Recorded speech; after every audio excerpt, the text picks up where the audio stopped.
Good morning and welcome to the Leadership Winston-Salem April Leaders and Lunch webinar, Unseen Patterns, the Overdose Story in Forsyth County. I'm Catherine Perry. I'm the Executive Director of Leadership Winston-Salem. For those of you who may be less familiar with Leadership Winston-Salem, we are a nonprofit organization that works with over 100 community leaders each year to educate, connect, and energize them to serve and improve the community. Hosting webinars like this is just one of the ways that we continue to educate our class members and stay connected to our alumni. At this time, I'd like to introduce our panelists for today. Denise Price brings over 30 years of public sector experience to her role as the Behavioral Health Services Director at Forsyth County Government. Her expertise includes Medicaid waiver and provider network management, regulatory compliance, grant writing, award management, quality assurance, public health administration, and executive level project management. Denise's career began with direct care roles in Guilford County before advancing to management positions with various local management entities, managed care organizations. In 2018, she joined Forsyth County as an assistant public health director, where she found serving the community during the COVID-19 pandemic to be incredibly rewarding, only second to graduate in the Leadership Winston-Salem class of 2023. Shaylee Bowen serves as the Geographic Information Officer for MAP Forsyth in Forsyth County. Before this role, she held positions as GIS Administrator and Geographical Services Manager for the City of Winston-Salem. Bowen holds a bachelor's degree in Geographic Information Sciences and a master's in Applied Geography from the University of North Carolina at Greensboro. She is also a board member for the North Carolina ARC User Group and is dedicated to advocating for the use of GIS as a powerful tool for analyzing and addressing societal issues. Annie Vasquez serves as the Substance Use Health Educator for Forsyth County Behavioral Health Services. Additionally, she leads FROST, Forsyth County Regional Opioid and Substance Use Team, focusing on creating a comprehensive care plan for individuals with substance use disorders. As a person in long-term recovery, Annie is deeply passionate about educating others on substance use disorders, truths, and preventing overdoses. She holds a bachelor's degree in social work and a master's degree in public health from the University of North Carolina at Greensboro. At this time, I'd like to hand the mic over to Denise, who will facilitate our webinar. Thank you.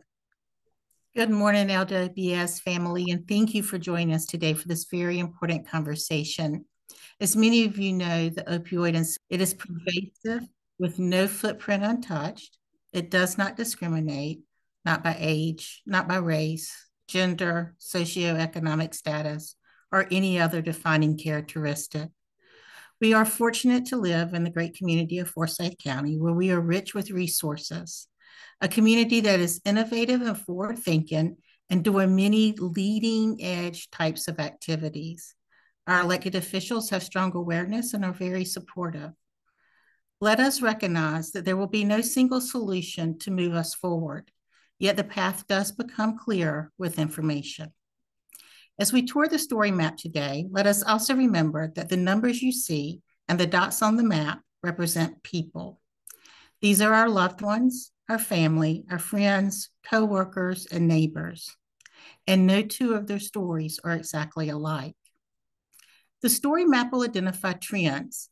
It paints a picture of where our community is today, and it guides our path forward. A community stakeholder committee has developed a shared vision for where they see Forsyth County in 18 years. Let's remember this as Shaylee guides us through the map. The shared vision for positive community change states, we envision a community where the needs of every person is met holistically and timely, free of stigma and judgment, and rich with hope and acceptance. Communities where the supports to achieve goals and dreams, whatever those goals and dreams are accessible for all.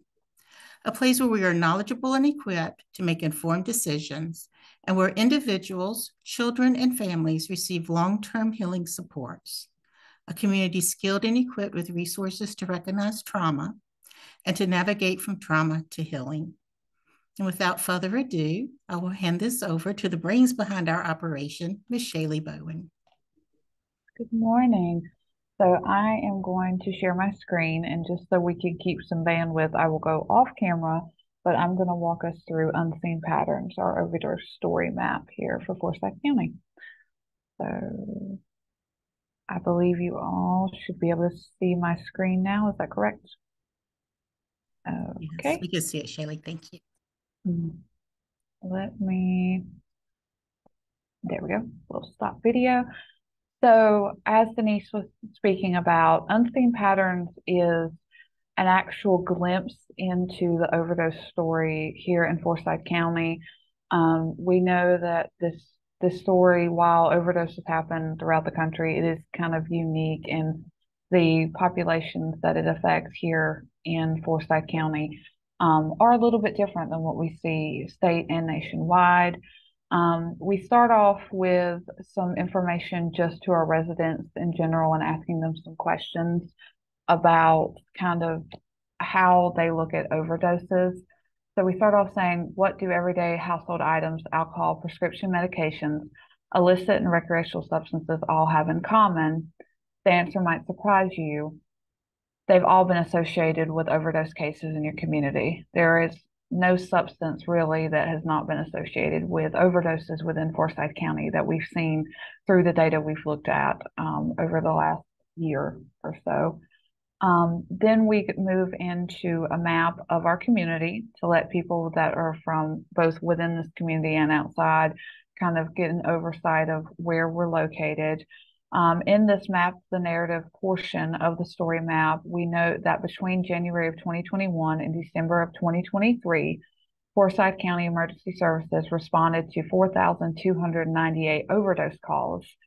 The data that is going to be presented throughout the story map is based on Forsyth County Emergency Services calls, and that's important to note that it does not include our hospital data, and it does not include those that have overdosed at home and did not report it, and have self-recovered. So that means that this data, while it is alarming that 4,298 overdose calls, it is only a fraction of what is actually happening in the community.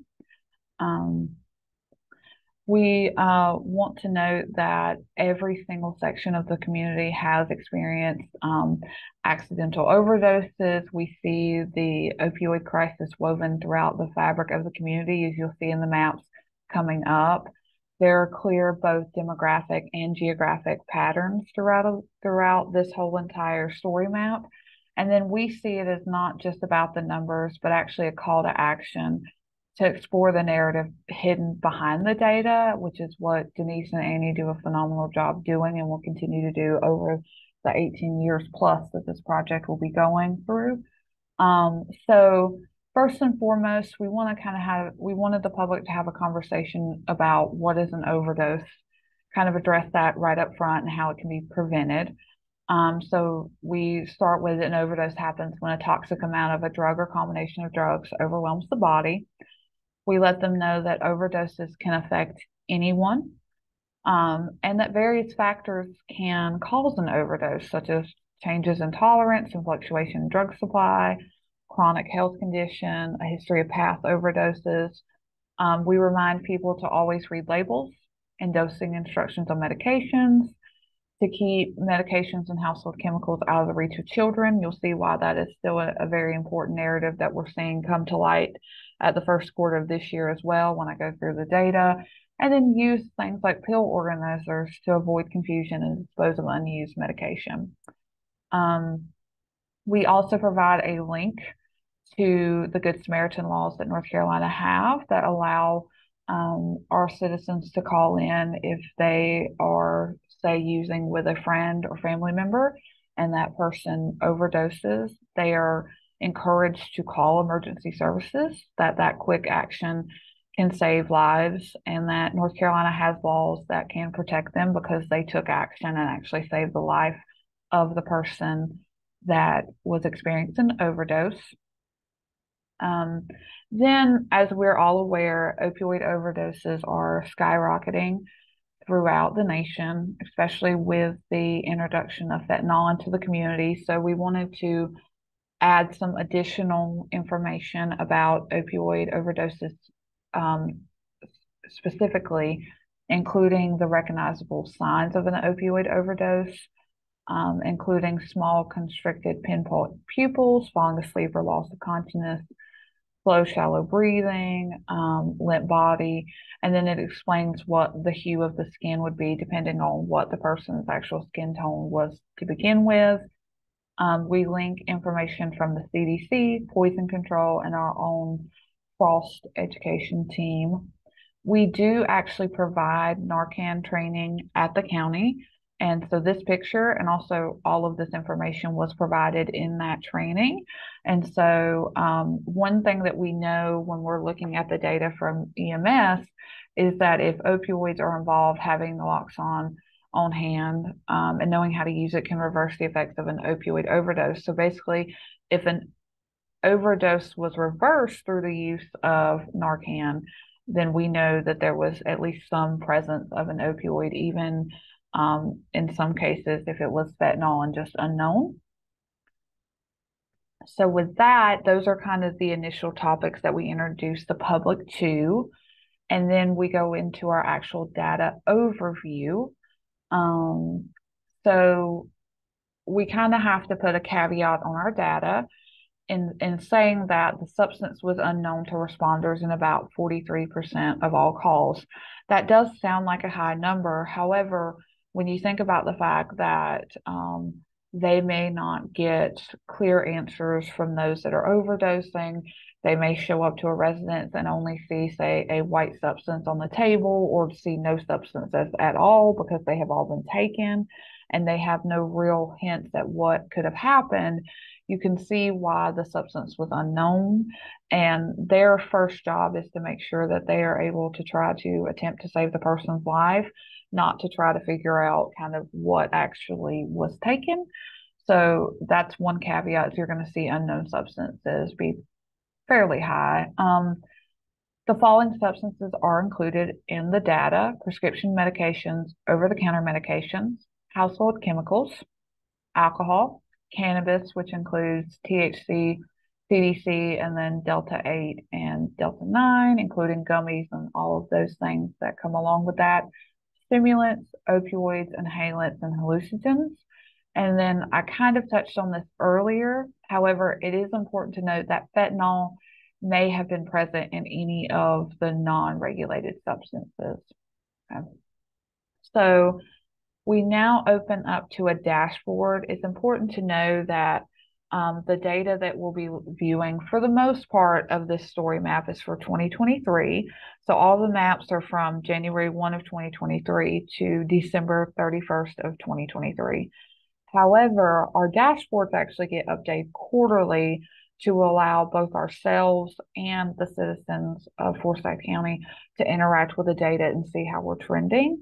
And I'm actually going to show you. So if we hit this button right here, we pop into kind of a live, bigger view of the dashboard, and we can kind of see where our trends have changed. So if I change this back to actually the end of last year, we had, give it 1 second, I've had it sitting there for quite a while. So it's like, what are you doing to me?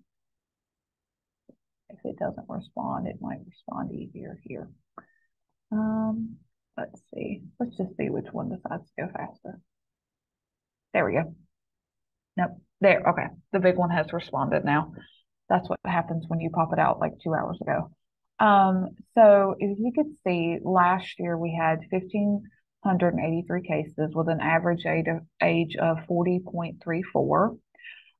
Through this dashboard, we're able to explore what incident type was involved. So if it was non-fatal, if naloxone was administered, if it was multiple dose or single dose, or if it was non-fatal and naloxone was not administered, and it was a full self-recovery. We have fatal single doses, fatal naloxone not administered, and fatal multiple doses. It also breaks down per primary suspected drug. That's also an important piece of this conversation. EMS does report a primary suspected drug and a secondary suspected drug, and there are some additional drugs. We focused on the primary just because based on our conversations with EMS, that was the substance that they were more sure of than some of the other contributing substances, right? So this allows you to select by primary substance, and then you can also see what zip codes are trending. And some interesting things have come up from kind of the end of last year into the first quarter of this year. So I'll point out right now, you can see at our 0 to 4, we had 5 overdoses last year. And then from our 65 and above, we had 130. Well, if I go ahead and switch this, and it's much easier if I do it this way. So if I go to January 1, starting just the first quarter of this year, we've seen 461 overdoses. The average age has increased from 40 to 42. And in those same age ranges that I just mentioned, we have already had 5 overdoses for the 0 to 4. Typically, this is a prescription medication. And this is a lot about, hey, locking out and keeping things away from your children. So we are already at the total of last year right now. And then we have our 65 and above. Now we're at 57, but last year the entire total was 130. So we're already at close to half of last year in the first quarter. The other age groups are kind of trending normally. 25 to 44, you'll see throughout the narrative, is kind of our biggest group. They're trending in their normal place. Another big change that happened is we actually saw this little increase. 27284 was 5th or 6th, and now it's up here at one of our top zip codes. It's been trending upwards. And so when we view the dashboard and we're able to play with this a little bit more, we get kind of this information in a way that we can use it and kind of drill down. And so I'll go into some more differences that have happened between the 2 years when I show the second dashboard. But with that, I'm going to switch back over to the main story map. And just to reiterate, the maps that are shown are for 2023. The yearly update, mostly we're reserving a yearly update because when we see these trends in data, we want to be able to actually revamp the entire story map to discuss these things that we are seeing. So just kind of keep that in mind of why we're doing the full story map on an annual update. Here is an actual distribution of the Forsyth County overdose response location. So this is based on the X and Y locations. And this is just to give a high level of like, hey, these are the locations at which they happened. You cannot zoom into this map. It does not give like direct location access. And we also removed any labels or any major street names that could jeopardize where these locations were, but this was just to give kind of an actual pattern to what is happening to the overdoses. So let me scroll through really quickly. I knew that I would get a bit of a lag. My first map is wanting to be silly. Okay. So instead of looking at straight overdose cases, because a lot of times if we look at just count, what happens is it kind of becomes a population map, right? We know typically if you have more people, you're going to have more overdoses, and that's just kind of your normal trend. And so one of the things that we were first to do is actually divide the overdose ratio per 1,000 residents in each zip code in Forsyth County. So the darker shades here, I'm not sure why my first map is deciding it wants to be silly, so we'll just move on to these. These darker shades zip codes are actually the top 6 in terms of overdose rate per 1,000 residents.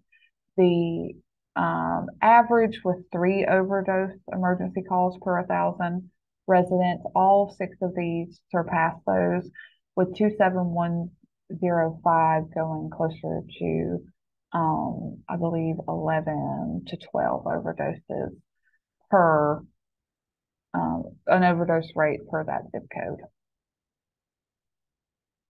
So then, of course, because I spoke about the opioid crisis that we're in, we wanted to look at opioids specifically. And opioid was listed as the primary suspected drug in 352 or 22% of emergency overdose calls.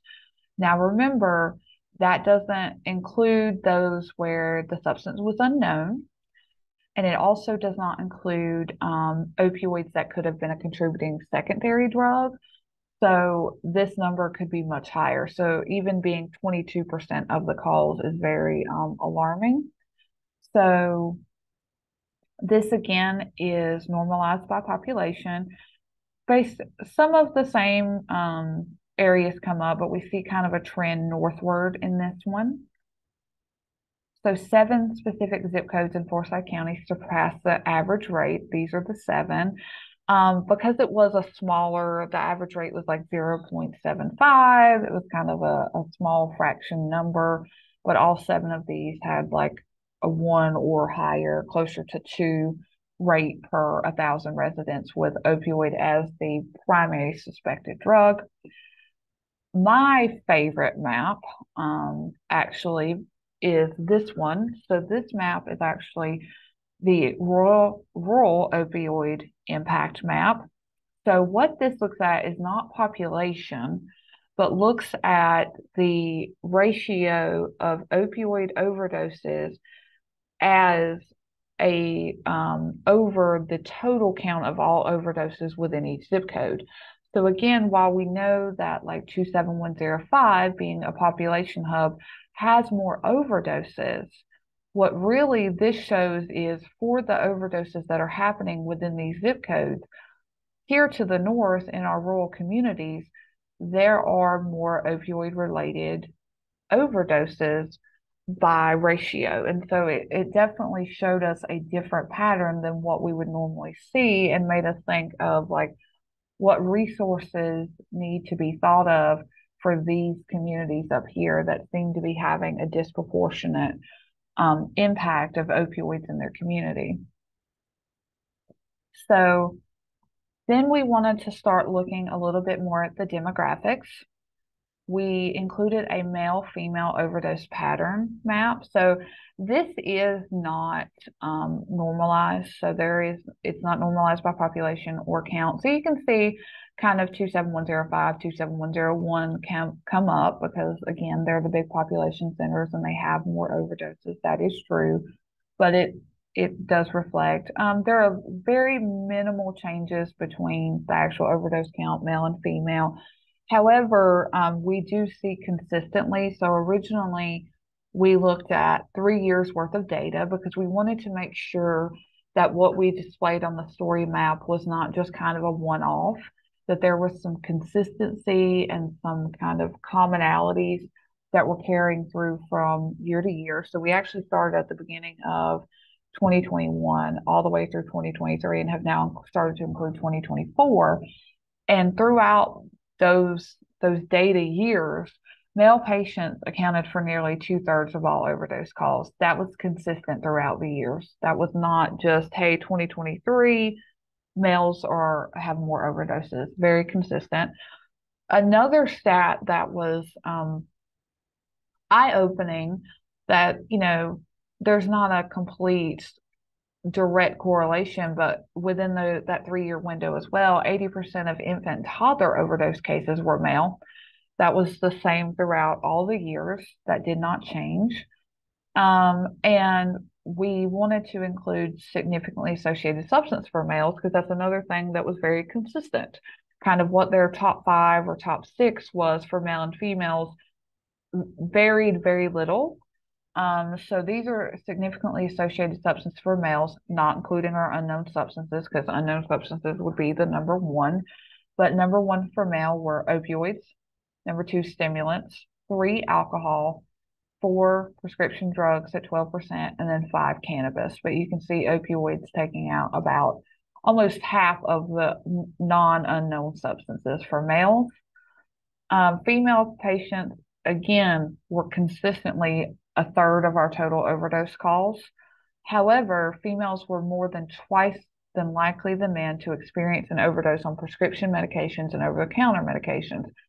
That was consistent throughout the 3 years of data we looked at. significantly associated substances for females, not including unknown substances, were prescription medications at number 1 at 36%, opioids still high at 29% at number 2, 3 was alcohol, 4 was stimulants, and then over-the-counter and cannabis come in at 5 and 6. So this map is actually our naloxone distribution utilization map. And so naloxone was administered in 909 of the overdose calls responded to by Forsyth County Emergency Services in 2023. So all the emergency teams distributed within that. You can see kind of again following the general population, higher usage, 27105 and 27101 are highlighted. Forsyth County's community health assessment found that from 2019 to 2021, about 5,356 emergency department visits were averted through Forsyth County Emergency Medical Services using naloxone. So we know that getting naloxone out in the community, giving it, making sure our emergency services department is using it, making sure that people are educated on it, definitely helps support our community and avoid the emergency room visits. So this map is actually our overdose fatalities. I don't know why. Right. Why are you not displaying? I knew we were going to have. This is what happens when you have to switch rooms before. Let me actually do a refresh briefly. My apologies. I'm going to actually jump down. One thing you get to learn is the story map is buttons up here. It does have buttons. It's clickable, so you can quickly navigate through. You don't have to scroll all the way. There we go. So here is our overdose fatalities map. Males accounted for 72% of overdose fatalities responded to by our emergency teams. Again, very consistent within that 70% for the 3 years. People aged 25 to 44 were most likely to experience a fatal overdose. Most fatalities in our data resulted from opioid use, but other substances such as stimulants, alcohol, and prescription medication and inhalants were associated with death. Naloxone was administered in 66% of fatal cases. The actual distribution changes a little bit on this, and we're going to continue to monitor this. 27105 is high.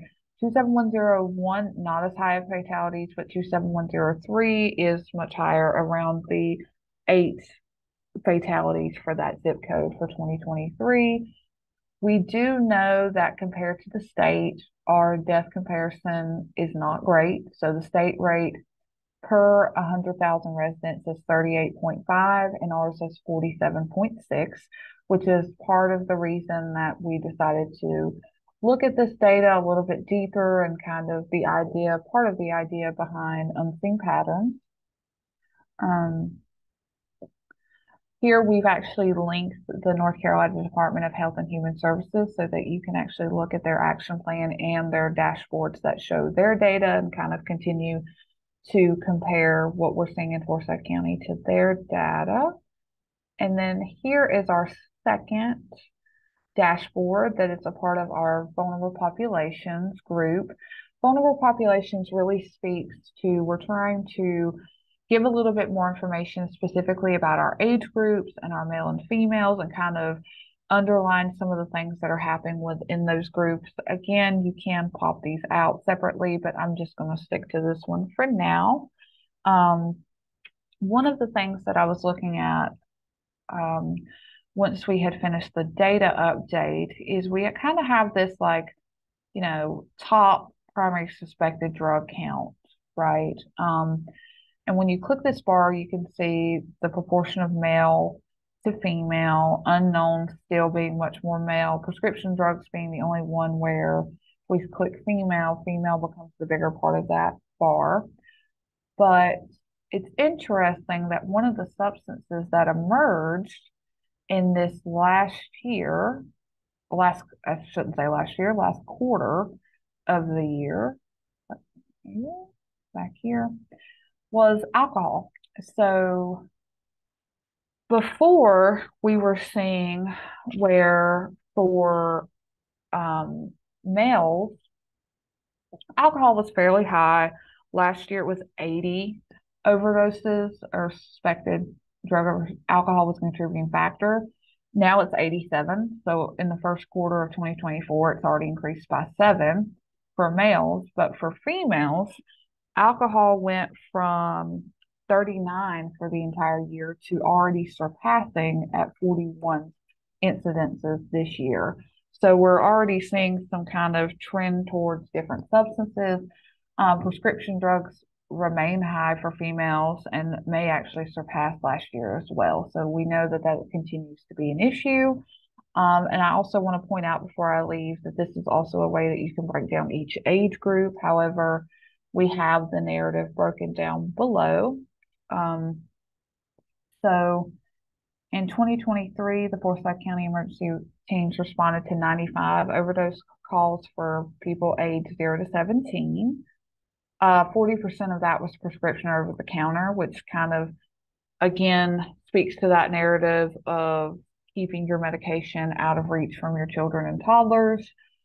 At age 15 to 12, girls were significantly more likely to experience an overdose than boys. That is one of the few populations where we see that. The only other population that we also see that in is for the 65 plus age group. However, that may be due to the fact that females live longer than males, and so that kind of can skew that data. But it is interesting that these young age girls are kind of an area where we're seeing more overdoses than boys, and so that's something that we have taken note of. Children aged 13 to 17 accounted for 82% of all overdoses for those under 18 years old, which makes sense. We know that that's kind of the age group where we start to see children experimenting.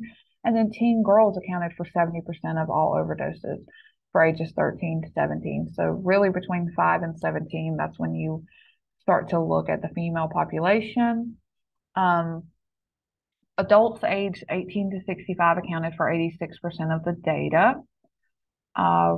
with males accounting for 55% of emergency calls for the adults between 18 to 65. So this age group is where we see the highest number of calls for sure.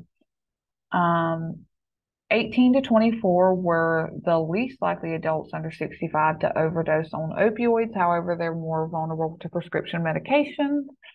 And then when we get to ages 25 to 44, they have the higher likelihood of experiencing opioid overdoses. So this is that target rate. And over 50% of all adult emergency calls were in that age range. We found that prescription medication misuse increased for age groups older than 45. And that kind of continues as we go into our last population group, which is the 65 plus.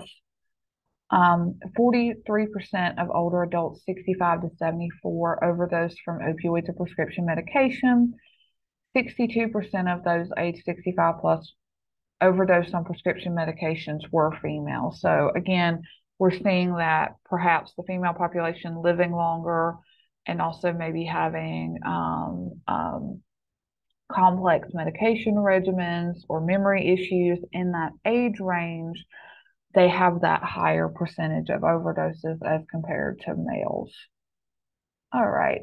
So to bookend our story map, we wanted to give some more resources. First and foremost, we talked about this earlier, but medication disposal, letting the community know that medication disposal is very important as it prevents the misuse that we're seeing, protects the environment, and enhances safety. We include an FDA video about keeping your medication safe from, your children, your overall family. Here is actually a map of Forsyth County medication drop box locations. So if you click on this map, you will actually get a pop-up that shows the name of the location, what the address is, and what their hours of operation and phone number are. Novant actually reached out to us after the publishing of Unseen Patterns originally and asked to include their opioid disposal sites. So we have actually included a table and linked the phone numbers as well. If you click these, when you're using your mobile device, it will automatically open your phone app and you're able to call them directly. And then we wanted to give this, dedicate an entire, what we would call chapter of this story map to naloxone Narcan. We linked the NC Naloxone Saves website and give a little bit more information, such as it takes effect in 2 to 3 minutes, is safe for adults and children. Reiterating what we kind of spoke of earlier, it does not interact with non-opioid medications. So it's only going to work if an opioid was present in some ways. Its effects are temporary, and it is crucial to seek medical attention immediately. We know that a lot of times residents aren't aware that it is a temporary fix, and then if there's too much of that substance in a person's system, that they can begin to overdose again. So we wanted to actually let them know that. The benefits are it's easy to administer, it's community safe, and then we link our Frost educator, Miss Annie, on the call and her phone number, as well as provide a map of where no-cost naloxone can be actually acquired. So the Forsyth County Pharmacy, the Forsyth County Detention Center, there's actually a vending machine there for Narcan. And then NC Twin City Harm Reduction, and of course Annie with Frost also provides Narcan at no cost to our citizens. Then this map is, let me see if I pop this out real quick. This office does not like me today. I'm having some internet issues. Hopefully it pops out. There we go. So this map is our resources and support map. It just shows some of our like Daymark and behavioral health urgent care, some of the resources that we lean on heavily within the county to help our citizens. It also includes some online resources and then a whole list of crisis services. So it explains what they are, what their phone numbers are. This is our local crisis services. So MIH, our Mobile Integrated Healthcare, Behavioral Evaluation and Response Team, BEAR, our Mobile Crisis Services. And then we also, for recognizing that mental health is a big component of this conversation, we link that the Suicide and Crisis Lifeline, the Never Use Alone Lifeline, which I admittedly knew nothing about until starting this project. And I think it's a very, very interesting, very powerful helpline that is out there for those that are substance users. Hope for NC, some more Navant, poison control centers. Again, all is linked within their phone numbers and can be called directly and give a link. And with that, that's kind of our book into our presentation on their story map. And I'm going to stop sharing temporarily and we'll, I guess, take questions, Denise. Yes, thank you so much, Shaylee. So those that are participating, if you have questions, please drop them into the chat. I do want to take the time to acknowledge the ones that have been dropped in there already. One was, is this information publicly available? And absolutely it is. So the link is in your chat. The other question was, there's some real obvious absence of demographic information in this story map currently. We are actively working to build that out. It's the system that we're primarily pulling from doesn't include it. And what we did not want to do is delay getting this information available to you. We want it to be perfect, but in the absence of perfection, we didn't want to stop progress. So you are seeing it in its current state, knowing that there is more to come and definite improvements. And if you can think of an improvement, please don't think that we've already thought of it. Please mention it. Jared's going to drop all of our contact information into the chat, and we are all available to hear your concerns and your questions and get your feedback anytime beyond the timeline of this presentation as well. So I'm not seeing questions come in, but we'll just pause for a minute and Annie will lead us through any additional questions. Yeah, and I just want to say real quick, so for the updated data will be on the dashboard every 3 months. So it's not real-time data. It's as close to real time as any place I've ever seen, if I'm being very honest. That's it. Do all counties in North Carolina aggregate data similar to this? And if so, is it easily accessible? As far as we know, we do not know of any tool specific like this that is being used. I am sure that other counties have some sort of tracking. I just don't know if they use this very specific tool. I would highly suggest you go to each county. If you're looking for a specific county, if you'll go to their probably public health department website and you can kind of look at overdose data that way. And I would say to the data aggregation Mhm. point, we really had to pick a type of geography that made sense where it would give us information about those groups without getting too subdivided. I think early on we thought about census tracts and maybe census blocks, but we were trying to go with what made the most sense to us and how we could kind of divide it. So it may be that other counties are tracking it slightly different and just don't make it public. Right. So as far as who created this and who funded this was specifically a county endeavor. So it was a partnership between MAP Forsyth, which is a county and city department that is shared, and then Behavioral Health Services. We kind of worked together and said, hey, you have really good data, but we need to put it in a story that people can understand. So we kind of worked it together. So that's how it came about. Funding, it wasn't really, I mean, we Mhm. have some existing licenses. So this is an Esri product. And so if you already are a customer with Esri, it just takes a creator license.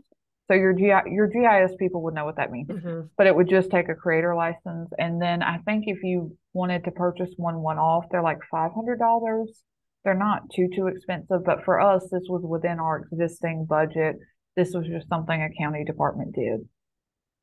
The next question is, do you collaborate with other counties in any way to address these issues? So we talk with counties all around us because we know that substances do not recognize county lines. But we haven't done anything specific to something like this. Most counties have their own way of tracking overdoses. They don't all use the same method. So we haven't looked at it in depth like this, but we do communicate, like I communicate with Guilford County quite often and kind of look out for drug trends within our region. Kimberly, that's a great question. You know, Mhm. another thing that's really interesting about epidemics that don't have boundaries is the issues that we are experiencing are very similar to the issues that are experienced in King County, Washington, and San Diego, in New York City. In fact, Annie and I were recently in Harlem visiting a program. Although the demographics may look different, the strategies that work are oftentimes the same. So there is huge data sharing, both within the state and at a national Mhm. level as well. Absolutely. And we're in contact to kind of see sometimes things up north goes a little bit faster. So what they're experiencing now, we may experience in the next 6 months to a year. So we're always kind of keeping our eyes out up north and out west to kind of see what's headed our way. Any other questions that we can answer?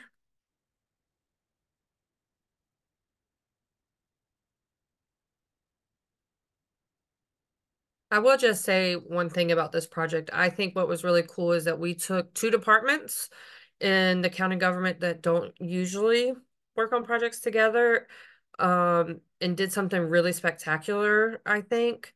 And I think that comes through conversations, not just living kind of in our own little bubble, but just having off the cuff conversations about, hey, I have this, and oh, I can help you do that. So it was encouraging to see the way that we could break out of our silos and kind of look at issues in a different light with the help of some other folks. So that was very encouraging. I've dropped a couple of things in the chat, Annie, that I think may be of interest to folks. First, our contact information, and also the link to Twin City Harm Reduction Collective, which is our local certified syringe service program.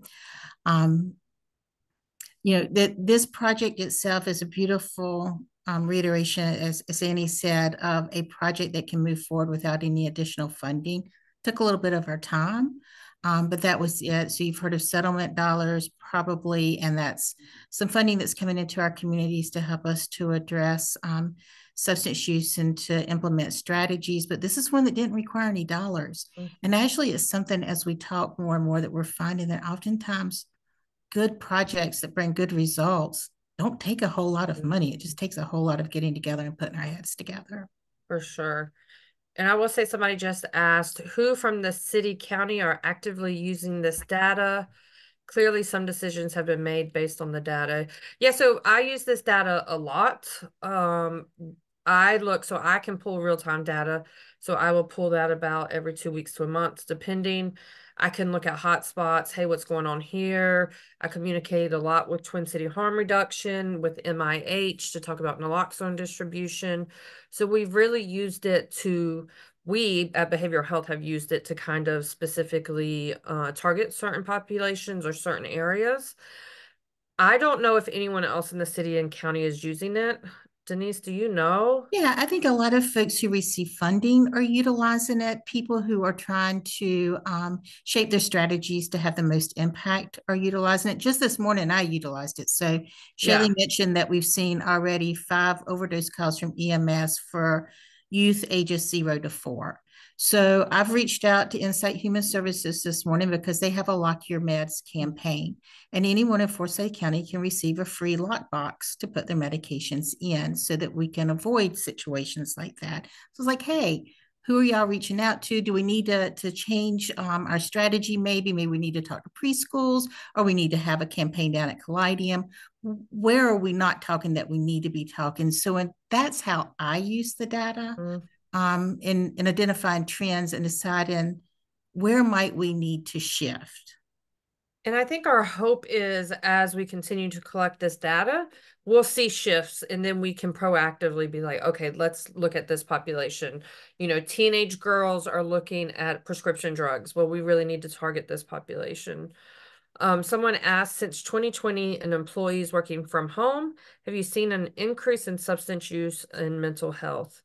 I think that's yes across the board. I don't know if I would say an increase, but I would say a more noticeable, people are talking about it. I have a feeling, no research behind my feelings, that it was always there. It's just people are starting to talk about it more and that they're starting to seek out more help. So I do believe there is some obvious uptakes there. I would hope any nonprofit seeking funds from city, county, or foundations would take advantage of this incredible resource. I agree. Our homeless population gets a bad rap of being high drug users. Do you keep statistics on how many overdoses happen among them? We don't have specific numbers. Oftentimes what's recorded through EMS data is just the physical location that someone goes to. So it doesn't really specify, is this person unhoused or not? So we don't have a really good number on that. As far as I know, Shaylee, Denise, correct me if I'm wrong. I don't think. Right. I mean, we do have conversations, right? We had one just this morning because we're seeing some shifts and some upticks in certain zip codes. And one of those, there's a couple of zip codes that right beside it, there's been a large population of individuals that are unhoused that have moved from one zip code to the other. So they've kind of been pushed to that other zip code. And we're wondering if there's some relationship there. So again, the data helps us really to stimulate questions that then lead us to go and investigate.